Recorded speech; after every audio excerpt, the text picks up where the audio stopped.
We got to talk about Houston because, I mean, you love coaching. You're a coach. You're a coach's coach. Yeah. You're one of the deans of the coaches. So Ime goes in. We don't have to talk about what happened to him in Boston, but goes to Houston.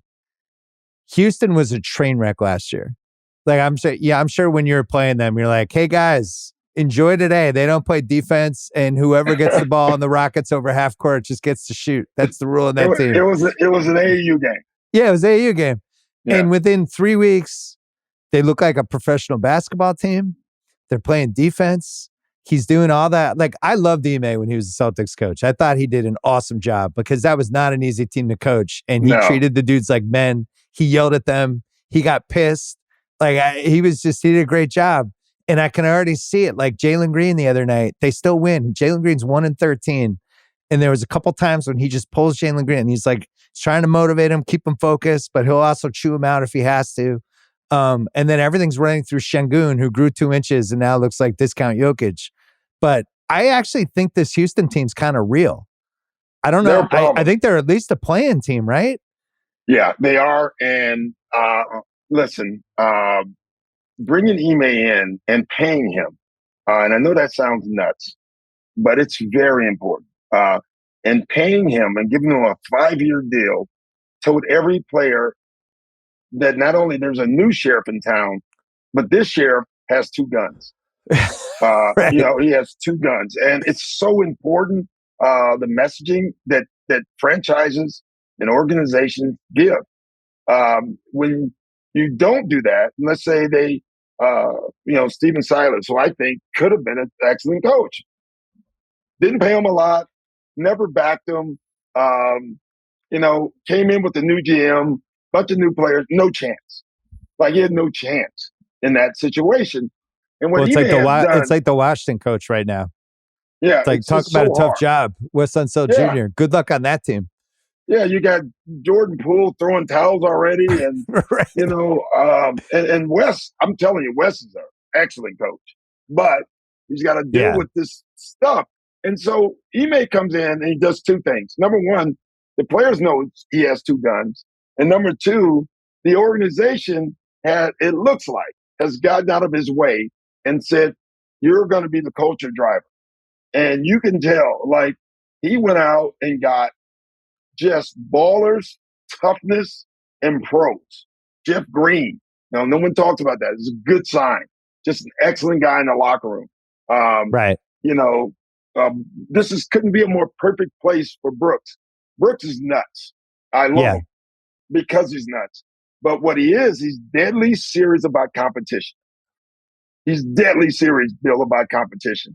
And these young players, and this is something I'm telling you we're going to have to talk about in another show, is these young American players better watch out, because the European players are better players coming into the league. They're better prepared coming into the league, and they're competitors. And a lot of our young guys are not. They play 6 games in a day. They come to the league and they want to put on a show. Kevin Garnett always told my story in the locker room, because I would walk in every time we played in LA, every single time. All right, this is not a show. This is a competition. Anybody here that wants to put on a show for all the Hollywood actors, you're not playing tonight. This is going to be a competition. And I think that's what Brooks brings. That's what Ime brings. That's what Van Fleet brings. That's what Jeff Green brings. And now these young guys are playing in games to compete. Yeah. And they're different. They're just watching them. Even the first 3 games, man, they're different. They have a different walk, and they're playing right. I don't know how good they can be, how deep they are, but it's just great to see. And Jalen Green, I'm honest, I didn't know if he could be this guy. I didn't, Bill. The jury was out for me. I'm like, can he ever turn into a serious basketball player, or is his image and doing all the other stuff more important? Watching him, I think he's going to turn into what we wanted him to turn into. Oh, well, he's lucky because he met Ime at the crucial point in his career. At the perfect time. I think there's another version where he's a good stats, bad team guy. But I really like watching the Rockets. I think that's one of my 3 or 4 favorite league pass teams. And I like what I've seen from him. He's doing stuff. he can have a bad game and still impact the game, which I just don't think he would have known how to do last year. I'm glad you mentioned the competitive thing and the foreign. I actually talked to Austin about the foreign player versus the culture that we've created thing. And even if you looked at Team USA, like the guys on that team that stood out, they all had these unconventional backgrounds. They weren't like that typical, I was in AAU since age 9. And then you see these foreign guys come in, and I don't know. I think there's something to it. Even somebody like Şengün, these guys are tough, they're competitive, and it's kind of the opposite of when you were playing. We were like, the foreign guys are soft. Yeah, they all were soft. When you saw a foreign guy, you had a good game. That's how it's funny. It's like the Larry Bird thing. Are you going to put this guy on me? This is embarrassing. Right. But you think about it, and in our conversation, I didn't even know this, but in our conversation yesterday, it was me and Coach K, Nico Harrison, Troy Weaver. It was a bunch of people on this thing. And the one guy who charts the game says that the American players in the summer, high school kids, play 6 games a week, and they have 1 practice. The European players have 1 game a week, and they have 6 practices. That's, and then the second part is because you have all these games, you stop being competitive. I watch Austin play, and growing up, and it hurt him. Number one, this stupid ranking stuff. You're the number 1 player, in the country. Who knows where you're at? Number 2, you play 3 or 4 games in a day. I used to drive me crazy because Austin would not even at halftime, he wouldn't take a shot. He would just sit. And I remember walking across the court one day, and I was not that type of parent. I said, "Hey, you're gonna shoot some free throws? You're gonna warm up?" He said, "Dad, I got 5 more games today. Right. I'm gonna play." And that's the other thing. I'm going to play 48 minutes because the stars in the AU never come out. They could be a 40, they're not coming out.